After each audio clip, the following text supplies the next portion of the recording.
ಅದೇ ರೀತಿ ಇದು ಬೇಜವಾಬ್ದಾರಿಯ ಒಂದು ಪರಮಾವಧಿ ಅಂತ ಹೇಳ್ತೀನಿ ನಾನು.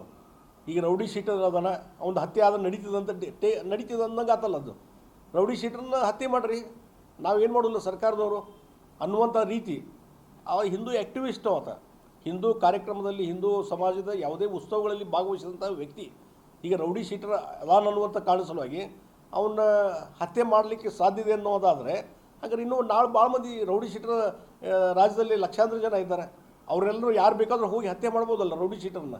ಅದಕ್ಕೆ ನಾವು ಯಾವುದೂ ರಕ್ಷಣೆ ಕೊಡೋದಿಲ್ಲ ಅನ್ನುವಂಥದ್ದು. ಮತ್ತು ನಾನು ಹೇಳ್ತೀನಿ, ರೌಡಿ ಶೀಟರ್ ಇದ್ದವರು ಯಾವುದೋ ಒಂದು ನಾನು ಭಾಳ ಕಡೆ ನೋಡಿದ್ದೀನಿ ಎಷ್ಟು ಕೇಸು, ಅದನ್ನು ನಿಜವಾಗಿ ರಿವ್ಯೂ ಮಾಡಬೇಕು. ಯಾವುದೋ ಅಟೆಂಪ್ಟ್ ಮಾಡೋ ಒಂದು ಕೇಸ್ ಇರ್ತದೆ, ಅವನು ರೌಡಿ ಶೀಟರ್ಗೆ ಹಾಕಿರ್ತಾರೆ. ಎಷ್ಟೋ ಸಲ ನಾನು ಪೊಲೀಸ್ ಕಮಿಷನರ್ಗೆ ಪೊಲೀಸ್ ಡಿಪಾರ್ಟ್ಮೆಂಟ್ನ ಹೇಳಿದ್ದೀನಿ, ಒಂದು ರಿವ್ಯೂ ಮಾಡಿರಿ ಅದನ್ನು. 20 ವರ್ಷ ಹಿಂದೆ ರೌಡಿ ಶೀಟರ್ ಇದ್ದದ್ದು ಇವತ್ತು ಅವನೇ ಮುಂದುವರಿಸ್ತಾರೆ.